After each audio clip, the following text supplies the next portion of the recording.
ये साल है 1932 का। यह है गुजरात का चोरवाड़ गांव। इस गांव के अंदर ये छोटे से घर में ये हीराचंद गोवर्धन भाई अंबानी नाम के इंसान अपने दो बच्चों और अपनी बीवी के साथ में रहते हैं। अपनी रोजी रोटी चलाने के लिए ये अपने पास के ही इस स्कूल के अंदर पढ़ाते हैं। आज 6 जुलाई 1932 को इनका तीसरा बच्चा पैदा हुआ है और इसका नाम इन्होंने रखा है धीरू भाई अंबानी। और किसी को भी पता नहीं है कि यही लड़का आने वाले समय में इंडिया का सबसे अमीर इंसान बनेगा। सभी लोग इस बच्चे को धीरू बुलाते हैं। अब धीरू 5 साल का हो चुका है और अब इसकी एज हो चुकी है स्कूल में पढ़ने वाली, और इसीलिए हीराचंद जी धीरू को लेकर अपने गांव के सबसे सस्ते स्कूल बहादुर कांजी स्कूल के अंदर लेके गई हैं और इन्होंने धीरू का एडमिशन यहाँ पे करवा दिया है। अब स्कूल में पढ़ते पढ़ते धीरू भाई अंबानी हो चुके हैं 16 साल के और इनको लीडरशिप करना बहुत पसंद है। ये स्कूल की फीस कम करवाना, फार्मर्स को, औरतों को राइट्स दिलाना, ऐसे प्रोटेस्ट में जाते रहते हैं। ये अच्छा काम तो कर रही हैं, लेकिन इससे घर तो नहीं चलता ना। अब हीराचंद जी के 5 बच्चे हो चुके हैं और ये अपनी स्कूल की सैलरी से घर नहीं चला पा रहे हैं और धीरू भाई अंबानी ये गरीबी की जिंदगी जी जी कर परेशान हो चुके हैं। इसलिए धीरू भाई अंबानी ने स्कूल के अंदर जाकर अपनी टीसी ले ली है, यानी कि वो अपने स्कूल से हट चुके हैं और ये करके वो अपने घर पे वापस आ चुकी हैं। धीरू भाई अंबानी के पिता को ये चीज पता चल चुकी है और ये चीज सुन के उन्होंने धीरू भाई अंबानी को अच्छे से डांट और मार लगाई है। लेकिन धीरू भाई अंबानी का कहना है कि मैं स्कूल के अंदर नहीं पढ़ूंगा, बल्कि मैं अपना धंधा करूंगा। धीरू भाई अंबानी जब स्कूल में पढ़ रहे थे तब इनको हर महीने कुछ रुपए की पॉकेट मनी इनके पिता दिया करते थे और धीरू भाई अंबानी इसको खर्च नहीं करते थे, बल्कि उसको अपनी इस गुल्लक के अंदर डाल देते थे। अब इन्होंने पैसा निकालने के लिए अपनी इस गुल्लक को तोड़ दिया है और ये पैसा लेकर अपने घर से बाहर चले गई हैं। अब ये ढूंढ रही हैं कि कैसे पैसा कमा सकती हैं। चलते चलते ये आ गई हैं अपने गांव के इस मंदिर के पास। इस मंदिर में पहले तो कोई आता नहीं था, लेकिन अब इसके बाहर कई सौ लोगों की भीड़ लगी हुई है। धीरू भाई अंबानी जानते हैं कि अब चल रहा है फरवरी का महीना और इस महीने के अंदर किसी प्राचीन मान्यता की वजह से यहाँ पर कई सौ श्रद्धालु आते हैं। और धीरू भाई अंबानी ये भी जानते हैं कि इन लोगों को लाइन में खड़े खड़े बहुत भूख भी लग जाती होगी। इसलिए धीरू भाई अंबानी ने अपने सारे पैसे से एक ठेला खरीद लिया है और उसको इस मंदिर के पास में लगा लिया है। अब इनको ठेला लगाकर पकौड़े बेचते हुए 10 दिन हो गई हैं और इससे इन्होंने अच्छा मुनाफा कमाना स्टार्ट कर दिया है। आज सुबह इनके पास में ये इंसान आ चुका है जो कि इनके पापा का दोस्त है। इस इंसान का धीरू भाई अंबानी को कहना है कि बेटा तुम्हारे पापा टीचर हैं, ये क्या छोटा काम कर रहे हो। धीरू भाई अंबानी ने जवाब दिया, धंधा कोई भी छोटा नहीं होता।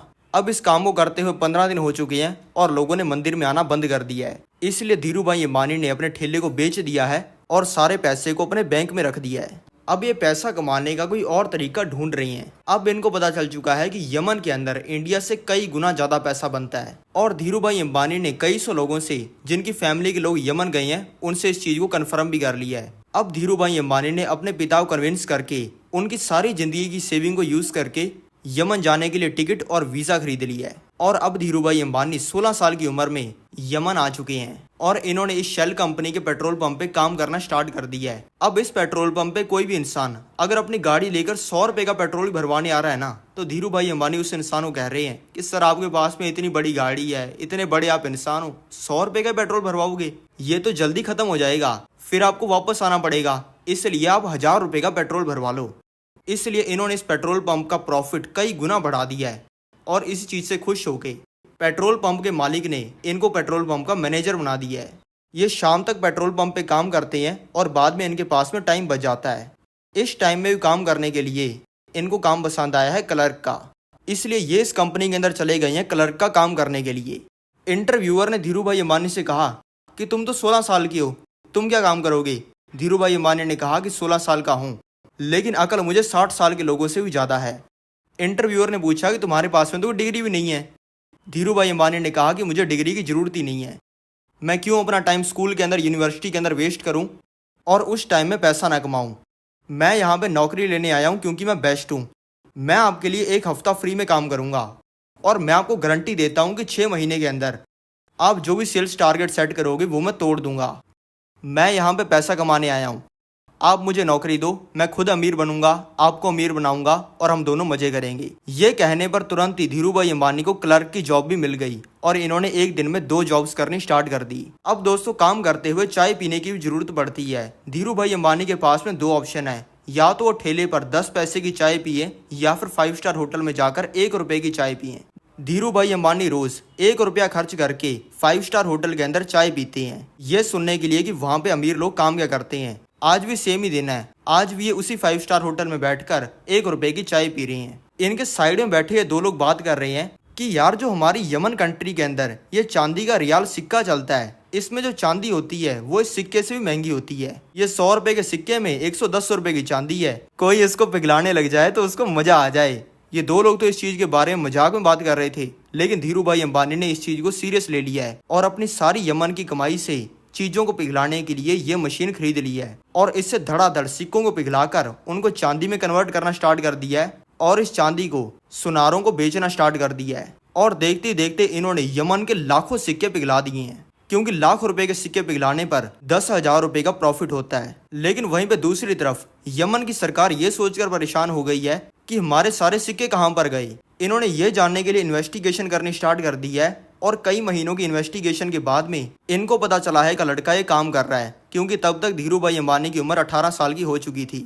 इसलिए जब धीरू भाई अंबानी के अड्डे पर पुलिस इन्हें पकड़ने के लिए पहुंची, तब उन्हें पता चला कि ये लड़का तो यहाँ से फरार हो चुका है और अब धीरू भाई अंबानी सारे पैसे को लेकर इंडिया आ चुके हैं।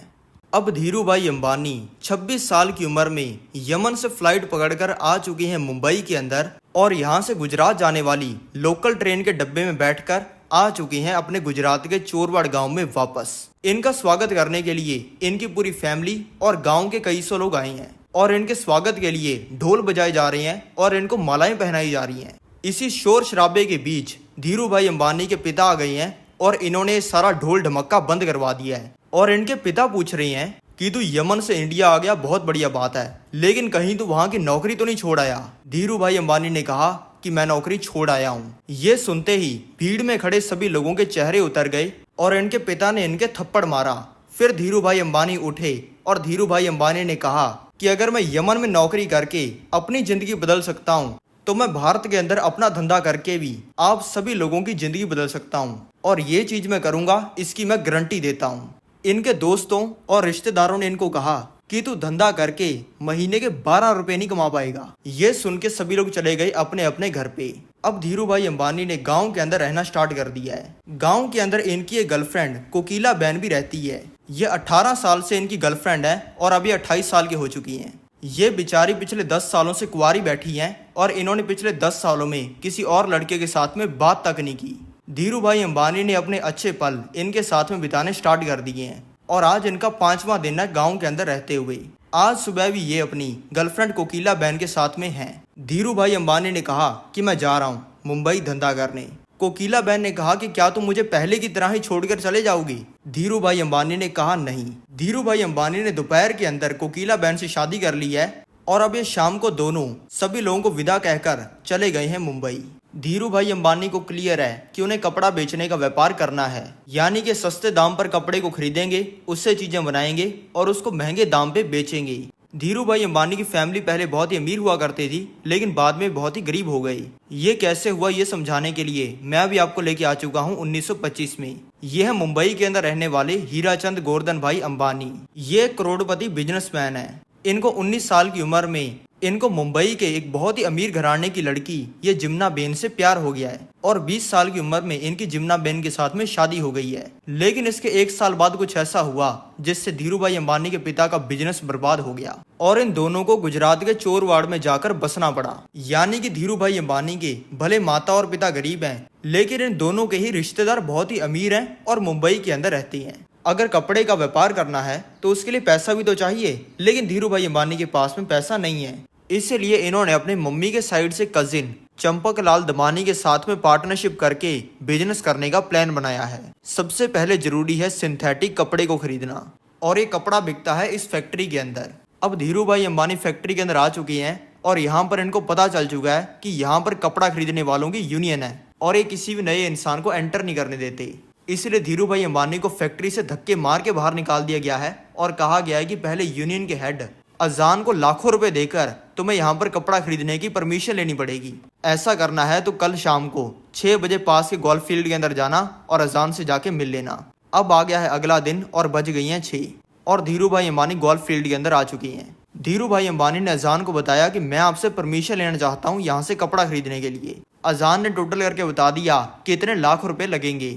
ये सुन के धीरू भाई अंबानी अब इसको समझा रहे हैं कि आप ये इतने लाख रुपए भी तो कमाई करने के लिए ले रहे हो, आप मेरे को एक बार कपड़ा खरीदने की परमिशन दे दो, मैं इन 5 तरीकों से यूनियन की कमाई बढ़ा दूंगा और आपको लाखों नहीं करोड़ों रुपए मिल जाएंगे। अजान ने कहा, ये ले धीरू गोल्फ स्टिक पकड़, यहाँ से 100 फुट आगे वो एक छोटा सा खड्डा है, सिर्फ एक बारी के अंदर इस बॉल को उस खड्डे के अंदर डाल दे, डील पक्की। धीरू भाई अंबानी ने अपने हाथ से बॉल उठा ली है और 100 फुट आगे जाकर अपने हाथ से इस छोटे से खड्डे के अंदर बॉल को डाल दिया है, क्योंकि अजान ने यह नहीं कहा था कि बॉल को स्टिक से ही खड्डे के अंदर डालना है, और ये करते ही इनको परमिशन मिल गई है। अब धीरू भाई अंबानी कपड़ा खरीदकर आगे भी बेच रहे हैं और अपना प्रॉमिस भी निभा रहे हैं। धीरू भाई अंबानी ने सारी यूनियन वालों को समझाया है कि ये पूरे एरिया की सिर्फ एक लौती सिंथेटिक फाइबर बनाने वाली फैक्ट्री है। हम सिर्फ नाम की यूनियन होने की वजह से अलग अलग रेट पर इस फैक्ट्री से कपड़ा खरीदते हैं और आगे अलग अलग रेट पर बेचती हैं, लेकिन हम कई सौ लोग मिलकर भी ये 15 बड़े लोगों की यूनियन को ही बेचते हैं, जो कि हमसे सस्ते में कपड़ा खरीदती है। यानी कि फैक्ट्री वाले अपनी यूनियन बनाकर हमें महंगा कपड़ा बेच रहे हैं और खरीदार यूनियन बनाकर हमसे सस्ते में कपड़ा खरीद रहे हैं, और हम सबसे ज्यादा मेहनत करते हैं, लेकिन तब भी हम सब गरीब हैं। तो चलो एक असली यूनियन बनाते हैं। अब इन सभी लोगों ने मिलकर फैक्ट्री वालों को कह दिया है कि अब से हम आधे रेट के अंदर कपड़ा खरीदेंगे। फैक्ट्री को ऐसा करना भी पड़ रहा है और फैक्ट्री से आधे रेट में कपड़ा खरीदकर ये खरीदारों को इस कपड़े को 2 गुना रेट में बेच रही हैं। इससे इन सभी लोगों की कमाई 4-5 गुना बढ़ गई है और धीरू भाई अंबानी पूरी यूनियन के मसीहा बन गए हैं। लेकिन इस चीज का मुंबई के सभी बड़े लोगों को पता चल चुका है और इस अरबपति ने ये IAS ऑफिसर को पैसा देकर जिस जगह पर बोली लगती है वहां पर ताला लगा दिया है, और IAS ऑफिसर ने सभी को कह दिया है कि तुम सभी लोग सट्टा लगाते हो और ये इलीगल है। लेकिन पर्दे के पीछे ये अरबपति इस फैक्ट्री से डायरेक्ट कपड़े को खरीद रहा है और आगे ग्राहकों को बेच रहा है, और ऐसा होने की वजह से सारे यूनियन वाले गरीब हो गए हैं। लेकिन धीरू भाई अंबानी को पता है कि ये चीज सट्टा नहीं है और ये IAS ऑफिसर झूठ बोल रहा है। धीरू भाई अंबानी ने सारी यूनियन वालों को कहा कि चलो अब इसका इलाज करते हैं, और अब ये सभी लोग अपने सारे कपड़े को इस IAS ऑफिसर के घर पे छोड़ आए हैं। इसका पूरा घर इन बोरियों से भर गया है। 2 घंटे में इस IAS ऑफिसर के घर पे इसके बड़े साहब आने वाले हैं। आते ही उनको इसकी एक कारतूत का पता लग जाएगा और इसकी नौकरी जाएगी। इसलिए सिर्फ 10 मिनट में धीरू भाई अंबानी के सामने हाथ जोड़ के इसने बोली लगने वाली जगह का ताला खोल दिया है। अब अपनी कपड़े की बोरियां वापस लाकर ये लोग गेम के अंदर वापस उतर गई हैं, और अब इस चीज को करते हुए इनको 8 साल हो गए हैं। और इन 8 सालों के अंदर जिन कपड़ा खरीदने वाले गरीब लोगों के पास साइकिल का पैसा नहीं होता था, वो आज मर्सिडीज के अंदर घूम रहे हैं। और इसी चीज का सेलिब्रेशन करने के लिए धीरू भाई अंबानी इनको पार्टी दे रहे हैं, और इन्होंने स्टेज भी लगवाया है स्पीच देने के लिए। अब 2 घंटे बाद धीरू भाई अंबानी स्टेज के ऊपर चढ़ गए हैं और इन्होंने सबको बोल दिया है कि पहले हम दूसरे की फैक्ट्री से कपड़ा खरीद रहे थे, अब खुद की फैक्ट्री लगाएंगे गुजरात के अंदर। ये सुनते ही सारे यूनियन वाले लोग नाचने लग गए हैं, पागल हो गए हैं। और अब 1 घंटे की स्पीच देने के बाद धीरू भाई अंबानी स्टेज से उतर आए हैं। स्टेज से उतरते ही इनके बिजनेस पार्टनर चंपक लाल दमानी इनको कह रही हैं कि तू बर्बाद हो जाएगा, ये फैक्ट्री तुझे ले डूबेगी। और ये बोलकर चंपक लाल दमानी ने ये पार्टनरशिप खत्म कर दी है। और अब फैक्ट्री सेटअप करने से पहले इन्होंने हर पॉलिटिकल पार्टी के हर तगड़े पॉलिटिशियन के साथ में कनेक्शंस बना लिए हैं, ताकि इनकी पावर बढ़ जाए और जो चीजें चाहते हैं वही हो। धीरू भाई अंबानी ने इसके बावजूद गुजरात के नरोदा में ये फैक्ट्री खड़ी कर दी है, और सारे यूनियन वाले मुंबई को छोड़कर धीरू भाई अंबानी के साथ काम करने के लिए गुजरात आ गए हैं। धीरू भाई अंबानी ने अपने गांव के लोगों को कहा था कि मैं धंधा करके तुम्हारी जिंदगी बदलूंगा। इसी चीज को पूरा करने के लिए इन्होंने अपनी कपड़ा बनाने की फैक्ट्री को बिल्कुल अपने गांव के पास में बनाया है, और इससे इनके गांव के जो लोग बेरोजगार थे अब इनकी फैक्ट्री के अंदर काम करके लाखों की कमाई कर रहे हैं। लेकिन जैसा होना चाहिए था वैसा हुआ नहीं। सभी फैक्ट्री वालों को पता था कि ये अगर हमारी गेम में आ गया तो ये हमें बर्बाद करके रख देगा, इसलिए दूसरी फैक्ट्री वालों ने इनको मिलकर महंगा कपड़ा बेचना स्टार्ट कर दिया, और इससे इनकी फैक्ट्री और ये खुद बर्बाद होने लग गई। लेकिन फिर सरकार ने लाया रीप्लेनिशमेंट लाइसेंस। पहले अगर कोई कंपनी बाहर के देशों से कपड़ा मंगाती थी तो इंडिया की गवर्नमेंट उसके ऊपर बहुत ज्यादा टैक्स लगाती थी, जिससे वो बहुत ही महंगा पड़ता था। लेकिन इस लाइसेंस के अंदर ये कहा गया कि आप बाहर के देशों से बहुत ही सस्ते दाम पर कपड़ा मंगा सकते हो, लेकिन आपको उस कपड़े से कुछ बनाकर वापस बाकी देशों के अंदर बेचना पड़ेगा। और सभी लोगों ने ये चीज को करना स्टार्ट कर दिया। अब धीरू भाई अंबानी को भी एक आइडिया आ गया है, और इन्होंने अपने सारे पैसे से बाहर के देशों से बहुत ही सस्ते दामों पर कपड़ा खरीद लिया है। और इस कपड़े से इन्होंने डेली शर्ट्स, टी शर्ट्स और साड़ियाँ बनानी स्टार्ट कर दी हैं और इन सारे कपड़ों को ये स्टॉक के अंदर रखते जा रहे हैं। कंपनी वाले इनको कह रहे हैं कि कपड़ों को बेचो भी तो सही। धीरू भाई अंबानी कह रहे हैं कि इस चीज के बारे में किसी को भी बताओ मत और वेट करो। जैसे जैसे ये कपड़े छपते जा रहे हैं और धीरू भाई अंबानी ट्रकों वालों के साथ में डील करके ट्रकों को किराए पर लेते जा रहे हैं और ये डेली ट्रक्स को खरीद भी रहे हैं। ये करते ही सभी लोगों ने इनको कहा कि जब अमीरों की बात होती है तब लोग टाटा बिरला का नाम लेते हैं, अंबानी का कोई नहीं लेता। तुझे कोई जानता नहीं है तो तेरे कपड़े भी नहीं बिकेंगे। धीरू भाई अंबानी ने सामने से कहा कि एक ऐसा टाइम आएगा जब टाटा बिरला से भी पहले मेरा नाम लिया जाएगा।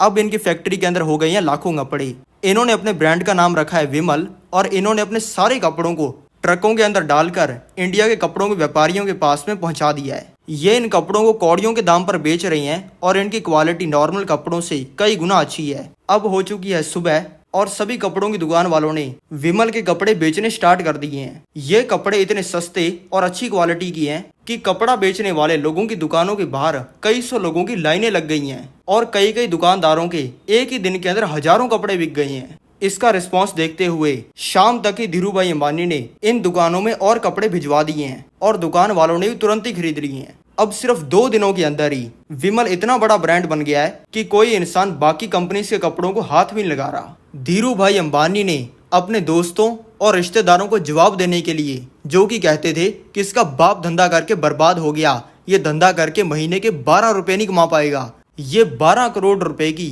रोल्स रॉयस फैंटम खरीदी है। सभी फैक्ट्रियों के मालिक मिलकर बात कर रहे हैं कि हम जो पढ़े लिखे और समझदार लोग जो काम 80 साल में नहीं कर पाए, वो काम ये पकौड़े बेचने वाले देसी से लड़के ने 2 साल के अंदर कर दिया। और सभी कपड़ा बनाने वाली फैक्ट्रीज की हालत खराब हो गई है क्योंकि ये सभी लोग मिलकर लोगों को और गंदी क्वालिटी के कपड़े बेचते थे। और अब जब लोगों की दुकानें धीरू भाई अंबानी के हजारों कपड़ों से भर गई हैं, तब इनको पता चला है कि धीरू भाई अंबानी रिप्लेनिशमेंट लाइसेंस का फायदा उठा रहे हैं। ये सभी कंपनी वालों ने धीरू भाई अंबानी के ऊपर केस कर दिया है, ये कहते हुए कि रूल के हिसाब से बाहर की कंट्री से सस्ता कपड़ा मंगाना तो था, लेकिन उससे कपड़े बनाकर बाहर की कंट्रीज के अंदर बेचने भी थे। लेकिन इन लल्लू पंजुओं से हमारा देसी छोरा धीरू भाई अंबानी कैसे रुकने वाला है।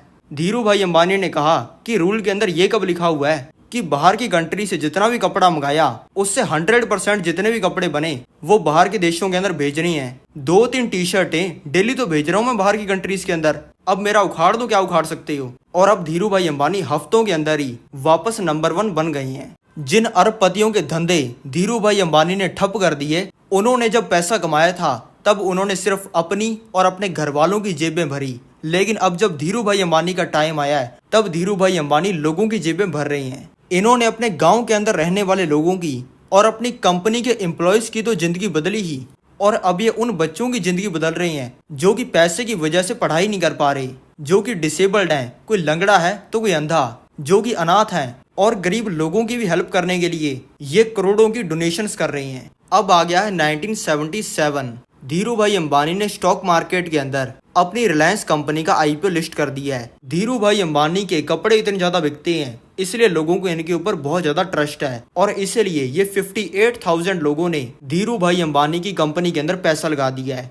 ऐसा करते ही ये इंडिया के सबसे फेमस बिजनेसमैन बन गए और टाटा बिरला से भी ज्यादा नाम गांव से आए लड़के धीरू भाई अंबानी का चलने लग गया। धीरू भाई अंबानी का प्लान है पेट्रोल का बिजनेस करने का, लेकिन ये करने का आसानी से लाइसेंस नहीं मिलता। यह है धीरू भाई अंबानी की फैक्ट्री। इसके अंदर बनता है सिंथेटिक फाइबर जैसे कि पॉलिस्टर, और इसको बनाने के लिए इसमें डाला जाता है पॉलीएथिलीन टेलीपथालेट, यानी कि एक तरीके का पेट्रोल। धीरू भाई अंबानी ने सरकार को ये बताया है कि मुझे पेट्रोल का लाइसेंस अपने कपड़ों को बनाने के लिए चाहिए, और ये कहते ही इनको लाइसेंस मिल गया है। और अब पेट्रोल पंप पे काम करने वाले लड़के ने पेट्रोल की इंडस्ट्री के अंदर भी तहलका मचा दिया है सस्ता पेट्रोल बेचकर। अब साल आ गया है 1986 का और धीरू भाई अंबानी हो चुके हैं 54 ईयर्स की।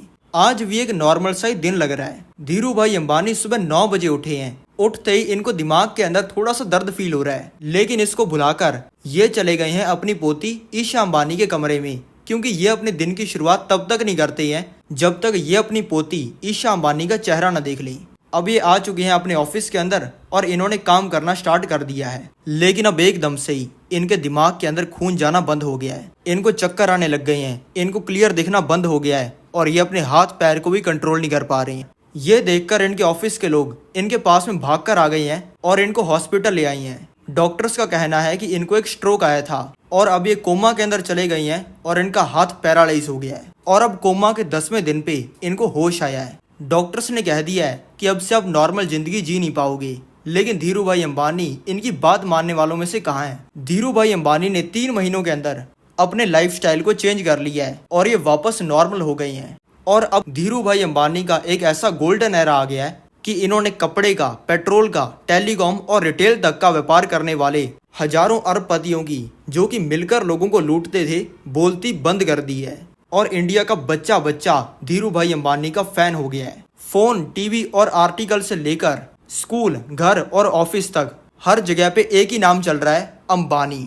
ये इतने बड़े बन चुके हैं कि ये जो स्टेडियम आपको दिख रहा है, जो कि पूरा लोगों से भरा हुआ है, इसके स्टेज के ऊपर कोई मूवी स्टार या फिर नाच गाना करने वाला नहीं, बल्कि धीरू भाई अंबानी खड़े हैं। और ये लोगों से भरे हुए स्टेडियम के अंदर ये जो आपको हजारों लोग दिख रहे हैं, ये सभी धीरू भाई अंबानी की कंपनी रिलायंस के अंदर काम करते हैं। और अगर धीरू भाई अंबानी नॉर्मल लोगों को स्पीच देने लग जाते हैं तो 10 स्टेडियम जितनी जगह भर जाती है। अब साल 2000 आ गया है, धीरू भाई अंबानी की तबीयत खराब रहनी स्टार्ट हो गई है और इनका हॉस्पिटल के अंदर फ्रीक्वेंटली आना जाना लगा रहता है। और अब है साल 2002 की 24 जून। धीरू भाई अंबानी को आज भी एक बहुत ही डेडली स्ट्रोक आया है और तुरंत ही इनको मुंबई के ये ब्रीच कैंडी हॉस्पिटल के अंदर एडमिट करवा दिया गया है। धीरू भाई अंबानी चले गए हैं कोमा के अंदर। इंडिया के हर बच्चे से लेकर बूढ़े तक, जॉब करने वाले से लेकर बिजनेस करने वाले तक, हर इंसान यही दुआ कर रहा है कि धीरू भाई अंबानी को कुछ ना हो। कोमा के अंदर इनको 7 दिन हो गए हैं और दिन आ गया है 6 जुलाई 2002 का। और आज धीरू भाई अंबानी, जो कि बहुत ही गरीब परिवार से थे लेकिन इन्होंने पूरी दुनिया हिला के रख दी थी, उनकी मौत हो गई है।